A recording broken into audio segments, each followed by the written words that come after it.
আজকে আমরা টিয়ারবাড়ি থানাধীন ওয়াংছড়া, হেতালিয়া এবং কমলাকান্ত পাড়াতে আমরা টিয়ারবাড়ি থানার স্টাফ, রাঙ্গামুড়া থানার স্টাফ, টিএসআর, সিআরপিএফ এবং ফরেস্ট ডিপার্টমেন্টের যৌথ উদ্যোগে আমরা ওই এলাকাতে ভোরবেলা গাঁজা বিরোধী অভিযান করি।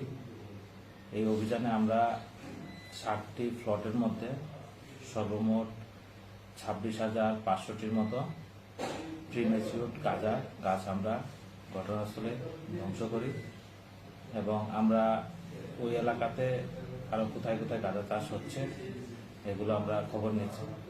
খবর নিয়ে আমরা আগামী দিনেও এইভাবে গাঁজা বিরোধী অভিযান চালু রাখবো এবং যে এলাকাতে এরকম আরও হচ্ছে এগুলো আমরা খবর নিয়ে এগুলোকে আমরা ধ্বংস করবো।